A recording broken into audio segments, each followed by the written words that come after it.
Bismillahirrahmanirrahim. Dalam sebuah hadis yang diriwayatkan oleh Bukhari dan Muslim, dikatakan bahwa Abu Hurairah berkata, Rasulullah Shallallahu Alaihi Wasallam bersabda, tinggalkanlah 7 dosa yang akan membinasakan. Sahabat bertanya, ya Rasulullah, apakah dosa-dosa itu? Jawab Nabi Muhammad Shallallahu Alaihi Wasallam, yaitu syirik atau mempersekutukan Allah Subhanahu wa Ta'ala, melakukan sihir, membunuh jiwa manusia yang telah diharamkan Allah Subhanahu wa Ta'ala kecuali dengan hak, makan riba, makan harta anak yatim, lari dari perang jihad, dan menuduh zina pada wanita mukminat atau wanita yang baik-baik. Dikatakan membinasakan karena dari dosa tersebut bukan hanya merusak keimanan diri sendiri, namun juga ada hak-hak muslim yang dirusak oleh si pembuat dosa. Dosa yang pertama yaitu syirik atau mempersekutukan Allah Subhanahu wa Ta'ala. Dosa syirik merupakan salah satu dosa yang membinasakan. Keterangan ini dijelaskan pada surat An-Nisa ayat 48 yang berbunyi, sesungguhnya Allah tidak akan mengampuni dosa syirik, dan Dia mengampuni segala dosa selain syirik bagi siapa yang Ia kehendakinya. Barang siapa yang mempersekutukan Allah, maka sungguh ia telah berbuat dosa yang besar. Syirik merupakan bentuk kedurhakaan pertama makhluk pada Sang Khalik. Dosa ini sudah termasuk sebagai salah satu dosa terbesar dan ganjarannya adalah neraka paling dalam. Dosa yang kedua yang membinasakan berikutnya adalah belajar atau mempraktekkan ilmu sihir. Dosa ini dianggap sederajat lebih besar dibandingkan dengan dosa syirik. Dosa syirik dilakukan atas dasar pengingkaran, sedangkan dosa sihir dilakukan atas dasar musyrik dan dapat menyakiti orang lain. Dalam surat Al-Baqarah ayat 102 diterangkan, dan mereka mengikuti apa yang dibaca oleh setan-setan pada masa kerajaan Sulaiman, dan mereka mengatakan bahwa Sulaiman itu mengerjakan sihir, padahal Sulaiman tidak kafir, hanya setan-setanlah yang kafir. Dosa yang ketiga yaitu membunuh jiwa tanpa hak. Tidak hanya sesama manusia, mengambil nyawa makhluk hidup lainnya dengan maksud jahat pun termasuk dalam dosa membunuh.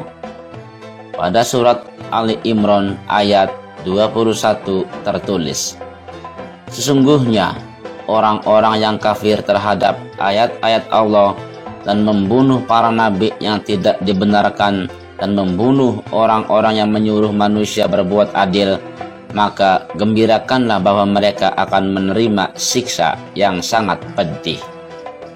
Agama Islam sangat teguh dalam mengatur hak-hak setiap umat muslim agar selalu hidup sejahtera. Dosa ini tidak hanya akan merenggut hak tersebut, tetapi juga mencoreng nama baikmu di hadapan Allah Subhanahu wa Ta'ala.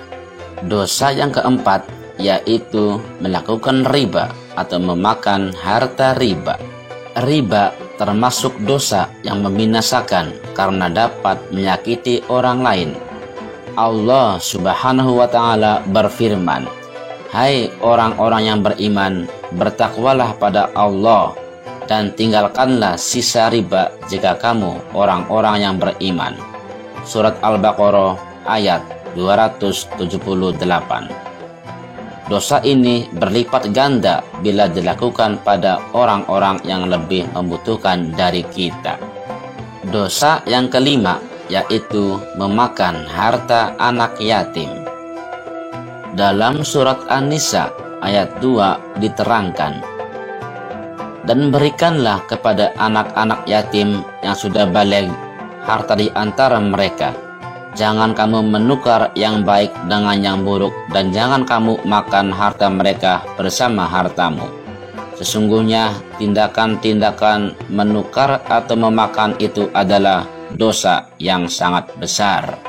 Memakan harta anak yatim hukumnya haram bagi setiap umat muslim. Dalam Al-Quran, hal ini digambarkan seperti memakan api panas yang kelak akan membinasakan diri kita sendiri. Dosa yang keenam yaitu lari dari medan peperangan.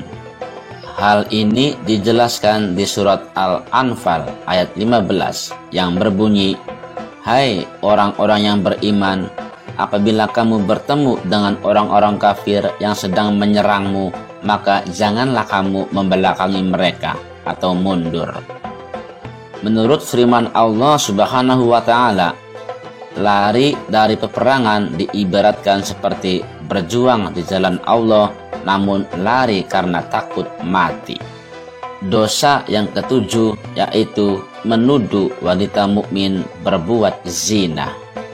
Merupakan dosa besar bagi para umat muslim yang menuduh wanita baik-baik sudah berzina atau melakukan zina. Allah Subhanahu wa Ta'ala sangat melaknat umatnya yang senang menyebarkan fitnah. Ganjaran untuk orang-orang yang berani melukai wanita mukmin solehah adalah tertimpa laknat serta azab besar di dunia dan di akhirat, seperti yang disebutkan pada surat An-Nur ayat 23. Sesungguhnya orang-orang yang menuduh wanita yang baik-baik lagi beriman berbuat zina, mereka tertimpa laknat dunia dan akhirat, dan bagi mereka azab yang sangat besar. Wallahu a'lam bishawab. Hai manusia yang berakal, pergunakanlah akalmu. Jangan kau tertipu oleh dunia yang sifatnya sementara. Kalau kau tertipu oleh dunia, nanti kau akan tersiksa, mendapat murka, lebih-lebih mendapat siksa dari Yang Maha Kuasa.